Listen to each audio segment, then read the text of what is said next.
एक सामान्य कर्मचारी के घर पे 15 लाख रुपया मिलता है तो उसको जेल भेजते हैं। एक जज के घर पे 15 करोड़ रुपया कैश मिल रहा है, उसको घर वापसी का इनाम दिया जा रहा है।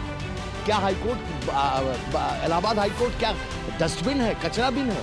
करप्शन के खिलाफ हाईकोर्ट बार बिल्कुल स्ट्रॉन्ग फुटिंग पे खड़ा है। हम उसका स्वागत यहाँ नहीं होने देंगे। उनका ज्वाइनिंग अगर होती है, we will sign by the high court, lords will abstain from. इतना तो तय है कि जस्टिस यशवंत वर्मा को इलाहाबाद में नहीं भेजा जाए, ये हमारी मांग नंबर 1 है। अगर पब्लिक का विश्वास न्यायपालिका से हटेगा तो क्या होगा, ये खुद आप अंदाज लगा लीजिए। पूरा देश कोलैप्स कर दीजिएगा। देखिए, आप सब जानते हैं न्यायपालिका कैसे चलती है या न्यायपालिका की ताकत क्या है। डेमोक्रेसी के 3 पार्ट, लेजिस्लेचर है, आप चुन के भेजते हैं। कौन चुनता है? पब्लिक। उसके बाद क्या आता है? एग्जीक्यूटिव। उसी में चुने में से कुछ लोग एग्जीक्यूटिव में आते हैं। और तीसरा पार्ट है न्यायपालिका। न्यायपालिका की ताकत कौन है? पब्लिक। तीनों पूरे इंटायर नेशन जो डेमोक्रेटिक सिस्टम है उसकी ताकत है पब्लिक। अगर पब्लिक का विश्वास न्यायपालिका से हटेगा तो क्या होगा, ये खुद आप अंदाज लगा लीजिए। पूरा देश कोलैप्स करके नीचे चला जाएगा। एक सामान्य कर्मचारी के घर पे 15 लाख रुपया मिलता है तो उसको जेल भेजते हैं। एक जज के घर पे 15 करोड़ रुपया कैश मिल रहा है, उसको घर वापसी का इनाम दिया जा रहा है।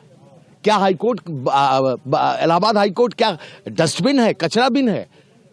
करप्शन के खिलाफ हाईकोर्ट बार बिल्कुल स्ट्रॉन्ग फुटिंग पे खड़ा है। हम उसका स्वागत यहां नहीं होने देंगे। उनका ज्वाइनिंग अगर होती है, we will sign by the high court, lords will abstain from work.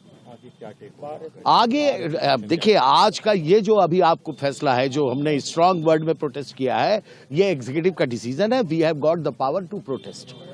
फैसला क्या होगा उसके लिए जनरल हाउस सोमवार को तय करेगी। बहुत बड़ी जनरल हाउस होने जा रही है जिसमें सारे लोग मिलकर ये तय करेंगे कि हमारी मांग क्या है।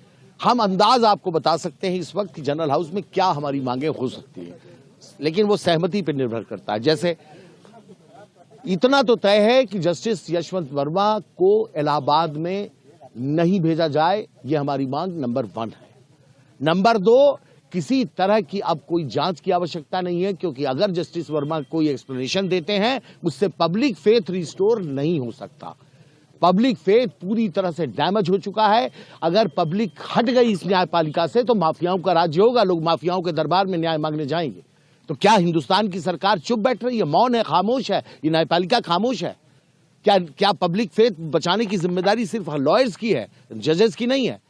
ऑनरेबल सुप्रीम कोर्ट ने जो ये कोलिजियम ने डिसीजन लिया है, हम उसके अगेंस्ट हैं, हम उसके खिलाफ प्रदर्शन कर रहे हैं। सर, अगर वो आते हैं तो उसके बाद और ज्वाइनिंग यहाँ अगर होती है, उनका स्वागत यहाँ होगा तो हाईकोर्ट को हम साइन डाई क्लोज करेंगे।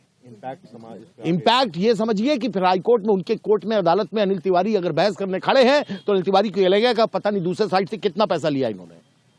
क्या होगा आप बताइए? क्या पीछे बैठा हुआ मुवक्किल ये नहीं कह देगा कि भैया ये वही जज हैं जो पैसा लेते 15 करोड़ वाले? क्या होगा न्यायपालिका का? आज ये लड़ाई हमारी वकीलों की नहीं है, ये न्यायपालिका को हम बचाने की कोशिश कर रहे हैं। हमारा पिलर है ये न्यायपालिका।